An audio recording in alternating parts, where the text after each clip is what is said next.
అదరగొట్టే కారం రంగు రుచి ఆచి కారం పొడి. బంగారం వెండి పరుగులకు సడన్ బ్రేక్ పడింది. ఒక్కసారిగా భారీ పతనాన్ని చవిచూశాయి. వెండి ఇవాళ 23,000 తగ్గింది. దాంతో కిలో వెండి 2,58,000కు చేరింది.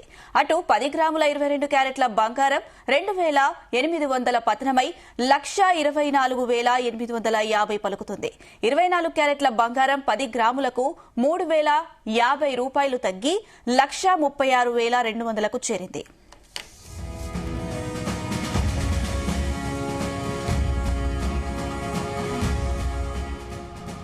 ఇదే అంశానికి సంబంధించి మనతో పాటు డిస్కస్ చేయడానికి మార్కెట్ ఎక్స్పర్ట్ జీవి సత్యనారాయణ గారు ఉన్నారు. నమస్తే అండి సత్యనారాయణ గారు. నమస్తే. బంగారం వెండి ధరలు అయితే ఆల్ టైమ్ హైకి చేరుకున్నాయని మాట్లాడుకునే లోపే ఈ బంగారం వెండి ధరలు అయితే తగ్గడం జరిగింది. దీనికి గల కారణాలు ఏంటి? ఓకే, 5-6 కారణాలు ఉన్నాయి. ఒక 7 చెప్తాను. అయితే నిన్న బాగా పట్టి మళ్ళీ రాత్రి అంటే ఇంకా కరెక్షన్ జరిగింది. ఇప్పుడు మాత్రం ఎక్స్చేంజ్ లో ఎంసెక్స్ ఎక్స్చేంజ్ లో మాత్రం పాజిటివ్ లోనే ట్రేడింగ్ అవుతున్నాయి. సిల్వర్ ఒక 9,000-10,000 పెరగడం జరిగింది. గోల్డ్ కూడా ఒక 1,500 వరకు, 1,100, 1,200, 1,500 వరకు పెరగడం జరిగింది. ఇవన్నీ కూడా ఎంసెక్స్ లో ఏదైతే ఉంటుందో అది 995 ప్యూరిటీ ఉంటుంది. మళ్ళీ రెండోది ఎక్స్పైరీ డేట్లు ఉంటుంది, మార్జిన్ ఉంటుంది. కాబట్టి ఫిజికల్ గోల్డ్ కి దీనికి డిఫరెన్స్ ఉంటుంది. అదొకటి.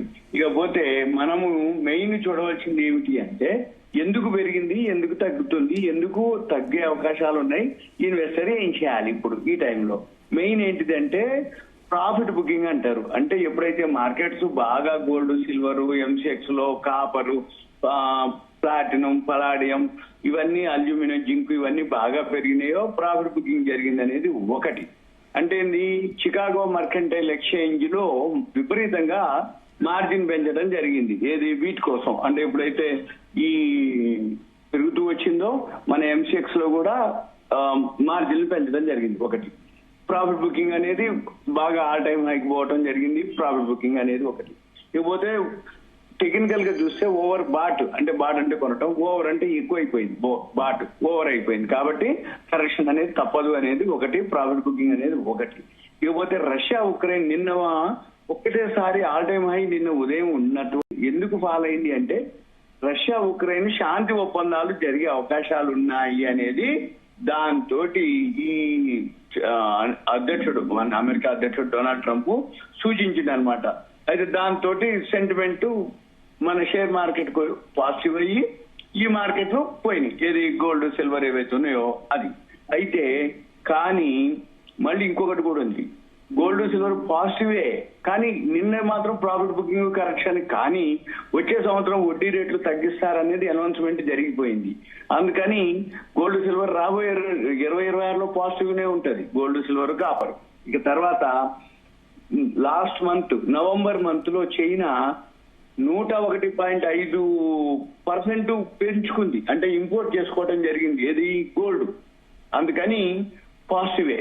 ఇక నెక్స్ట్ అంటే ఏంటిది 16.16 టన్నులు నెలవారీ వాళ్ళు కొంటూ ఉంటారు. అవి 101.5% పెరిగి నవంబర్ నెలలో 16.16 టన్నులు. మళ్ళీ వీటితో పాటు సెంట్రల్ బ్యాంకులు కూడా అక్టోబర్ లో 53 టన్నులు కొనడం జరిగింది. అందుకని ఆల్ టైమ్ హైకి వెళ్ళడం జరిగింది గోల్డ్, సిల్వర్ ఇవన్నీ. మళ్ళీ వీటితోటి ఏదైతే ఇయర్ ఎండ్ రావటం, హాలిడేస్ రావటం, వీటన్నిటితోటి కూడా మార్కెట్ లో కొంచెం ప్రాఫిట్ బుకింగ్ వాల్యూమ్ లేదు, వాల్యూమ్ తగ్గిపోయింది. ఇంటర్నేషనల్ మార్కెట్ ను బట్టే మన మార్కెట్ బేస్ అయితే. కానీ ఫైనాన్షియల్ ఇయర్ ఎండ్ అంటే December 31 వరకు ఫైనాన్షియల్ ఇయర్ ఎండ్, ఇవాళ రేపే.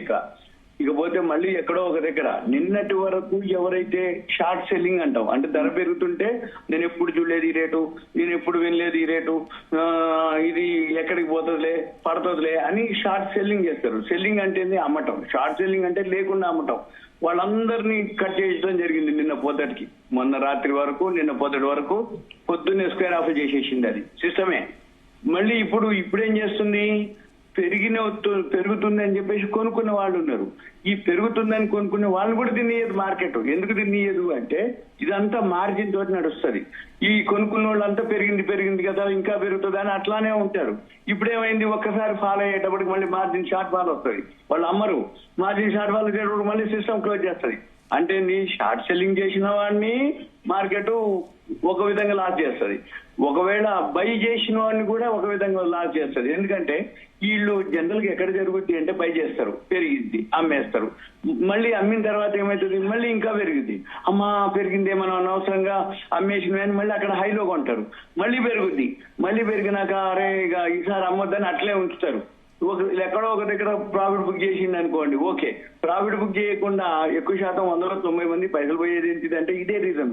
కొంటాడు, పెరిగింది కొంచెం తోటే, అంటే ఎప్పుడైనా కానీ లాభం వచ్చినప్పుడు కొంచెం తీసుకుంటాడు, నష్టం వచ్చినప్పుడు పెద్ద మొత్తం నష్టంలో వస్తుంది.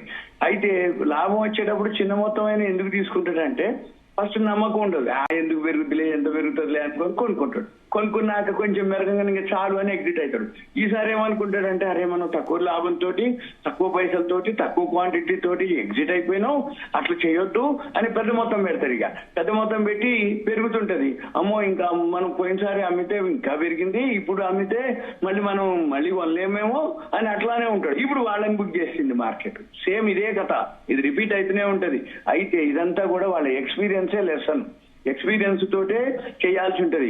దీనికి ఒక నాలెడ్జ్ అవసరం.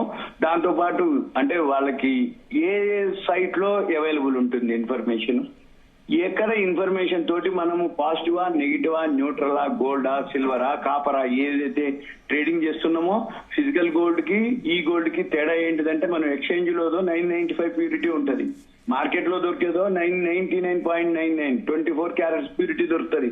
కాబట్టి ఇదంతా మనం చూసుకొని ఎవరైతే ఉంటారో వాటితోటే చేయాలి. వీటన్నిటికంటే కూడా రాత్రి మారిపోతాయి ఈ కథలన్నీ. అంటే ఈ అమౌంట్ అంతా ఏమవుతుందంటే మన మార్కెట్ వచ్చేవో రాత్రి 11:55 క్లోజ్ అయింది, కానీ ఇంటర్నేషనల్ మార్కెట్లు నైట్ 2:30 దాకా ఉంటాయి, మళ్ళీ తెల్లవారుజాము 4:30కే ఓపెన్ అవుతాయి. అంటే ఏంది, మన ఉదయం 9 గంటలకు మార్కెట్ ఓపెన్ అయ్యే టైంకి ఎన్ని గంటలు ఉంటుంది అంటే 9 గంటల 5 నిమిషాలు ఉంటుంది తేడా. ఈ 9 గంటల 5 నిమిషాలకు గాను మార్పులన్నీ జరిగిపోతాయి రాత్రి. ఈ 9 గంటలకు మన మార్కెట్లు ఓపెన్ అయ్యే టైంకి పాజిటివ్ అని ఉంటది, లేకపోతే నెగిటివ్ అని ఉంటది, లేకపోతే అంటే గ్యాప్ అప్ అని అంటారు, గ్యాప్ డౌన్ అని అంటారు. ఎందుకు అంటారు అని అంటే ఇక్కడ గోల్డ్ షాప్స్ ఏవైతే హైదరాబాద్ లో కానీ మనం కొనుక్కునే షాప్స్ అన్ని కూడా రాత్రి క్లోజింగ్ అయిన ధరలను బేస్ చేసుకొని వీళ్ళు పలకలు పెడతారు, ఈ రోజు గోల్డ్ ధర సిల్వర్ ధర అని పలకలు పెడతారు. అయితే అవి కూడా ఇప్పుడు చేంజ్ చేస్తున్నారు. ఒకప్పుడు ఏంటంటే ఉదయం పూట ఒకసారి మార్చిన తర్వాత మార్చేది లేదు, ఇప్పుడు ఈ వల్టాలిటీని బట్టి రోజు 2 సార్లు మారుస్తారు, ఉదయం ఒకసారి మధ్యాహ్నం ఒకసారి. అంటే ఏంటి, జ్యువెలరీ షాప్ వాళ్ళు కూడా అప్పట్లో కొంచెం ఎవరన్నా ఉన్నా కానీ లేదు కానీ అప్డేట్ కాకపోయేది, అంటే అప్డేట్ ఉన్నా కానీ మరి ఎందుకో చేయకపోయేది.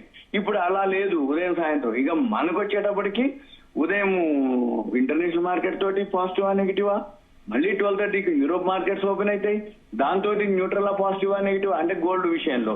ఎందుకు అంటుండంటే యూరోప్ లోనే లండన్ ఉంది, లండన్ బులియన్ మార్కెట్స్ అసోసియేషన్ వాళ్ళే ధర నిర్ణయిస్తారు డైలీ. వాళ్ళు ఎలా ధర నిర్ణయిస్తారు, ఉదయం సాయంత్రం రోజు నిల్వలు ఎంత ఉంది, మార్కెట్ లో డిమాండ్ ఎంత ఉంది, ప్రొడక్షన్ ఎంత ఉంది, యూసేజ్ ఎంత ఉంది, సప్లై ఎంత ఉందని వాళ్ళు ఏం చేస్తారు, ప్రతిరోజు AM 1 PM 1 ధర నిర్ణయిస్తారు. ఎవరు, లండన్ బులియన్ మార్కెట్స్ అసోసియేషన్. అది మనకి ఎప్పుడు వస్తుంది, అప్డేట్ కాదు మన దగ్గర.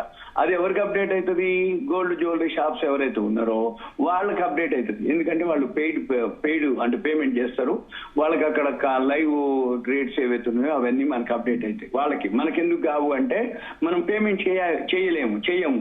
ఎందుకంటే ఏముందిలే ఒక దానికి ఎవరో ఒకరు చెప్పకపోతారా, ఎవరో ఒక పేపర్లో రాకపోతుందా అని మనం అనుకొని మనం పెయిడ్కి వెళ్ళకపోతే ఇన్ఫర్మేషన్ అవుట్డేటెడ్ అయిపోతుంది. మనకి తెలిసేటప్పటికే ఆ ధర పెరిగని ఉంటది, పడని ఉంటది. మనం కొందామని అనుకునేటప్పుడు పెరిగి ఉంటది, అమ్ముదాం అనుకునేటప్పటికి తగ్గి ఉంటది అనమాట. అయితే ఏదో ఒక విషయంలో అందరూ ఎక్కడో ఒక దగ్గర. అయితే జనాలు కొంచెం అంటే ఎవరైతే వీడియో వింటున్నారో ఎంతో కొంత దాని మీద పరిజ్ఞానం సంపాదించుకోవాలి. మనం గోల్డ్ కొనాలన్నా, సిల్వర్ కొనాలన్నా, ఫిజికల్ లో కొనాలన్నా, డిమాట్ లో ETFలు కొనాలన్నా, లేదు మనము ఆన్లైన్ లో MCX ఎక్స్చేంజ్ లో కొనాలన్నా, ట్రేడింగ్ చేయాలన్నా ఎంతో కొంత దాని గురించి అసలు ఏంటిది అనేది పరిజ్ఞానం వచ్చి కొన్నాళ్ల పాటు ప్రాక్టీస్ చేసి కొన్నాళ్ల పాటు హోంవర్క్ చేసినాక అప్పుడు రియల్ గా ఎంటర్ అయితే ఈజీగా ఉంటుంది. అంటే పెరిగినా ప్యానిక్ అక్కర్లే, తగ్గినా ప్యానిక్ అక్కర్లే. ప్రొసీజర్ ఏముంది, ఫాలో ఎలా చేయాలి, ఎప్పుడు సత్యనారాయణ గారు, అయితే నిన్న పెరుగుతాయి? చూసుకుంటే 23,000 సిల్వర్ అయితే పెరిగింది. మరి ఈ రోజు అయితే కాస్త 23,000 తగ్గింది.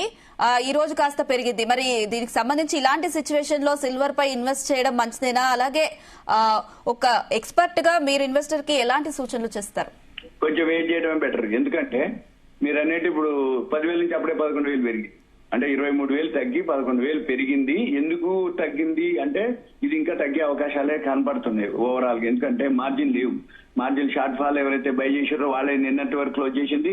ఎవరైతే సెల్ చేశారో వాళ్ళని ఇప్పుడు వాళ్ళని స్క్వేర్ ఆఫ్ చేస్తుంది సిస్టమ్. అంటే ఏంటిది, వాల్యూమ్స్ ఉండవు, కొనేవాళ్ళు ఉండరు. కొన్నాళ్ళు వెయిట్ చేస్తే అప్పుడు మళ్ళీ మనకి ధరలు తగ్గుతాయి. అక్కడ న్యూట్రల్ అంటాం, స్తబ్దత, సైడ్ వేస్ లోకి వెళ్ళిపోద్ది. అక్కడ మనం మళ్ళీ ఎంటర్ అవ్వచ్చు. 2026లో gold positive, silver positive, copper ఇంకా పాజిటివ్. ఇంకా ఏమైనా డౌట్స్ ఉంటే మనం మళ్ళీ ఇంకో వీడియోలో ఎక్స్ప్లెయిన్ చేయొచ్చు. ఎవరైనా కావాలి అనుకుంటే కాల్ చేసినా మనం ఎక్స్ప్లెయిన్ చేస్తాం. ఎందుకంటే దీని మీద పరిజ్ఞానం ఉండి చేస్తే బిజినెస్ అంటాం, ఏమీ తెలవకుండా కనుక చేస్తే గ్యాంబ్లింగ్ అంటాం. రెండే పద్ధతులు. ఏదైనా అంటే బిజినెస్ అంటే ఎట్లా ఉంటుంది అంటే తక్కువలో కొనుక్కొని ఎక్కువలో అమ్ముకునే దాన్ని బిజినెస్ అంటారు. గుడ్డిగా కొని గుడ్డిగా అమ్మిన దాన్ని గ్యాంబ్లింగ్ అంటారు. షేర్ మార్కెట్ లో అంతే, కమోడిటీస్ మార్కెట్ లో అంతే. ఈ మధ్య కాలంలో గోల్డ్ సిల్వర్ ఎవరైతే ఉన్నారో గుడ్డిగా ఇంకా పెరుగుతుందిలే అని చెప్పేసి ఆర్నమెంట్స్ కొనుక్కుంటున్నారు చాలా మంది నాకు తెలిసి. ఆర్నమెంట్స్ కొంటే ఇప్పుడు మళ్ళీ మనం ఆర్నమెంట్స్ అవుట్డేటెడ్ అయితే వాడి మనం షాప్ లోకి పోయి రీప్లేస్ చేసి మనకు కావాలి అంటే 23-25% తరుగులు పోతాయి. ఇవంతా ఇక ఇబ్బంది అవుతుంది.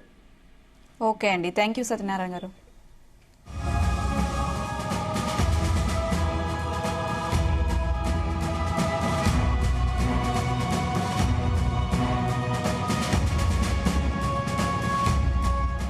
గుమగుమల వంటలే తెరకొట్టే కారం రంగు రుచి ఆచి కారం పొడి.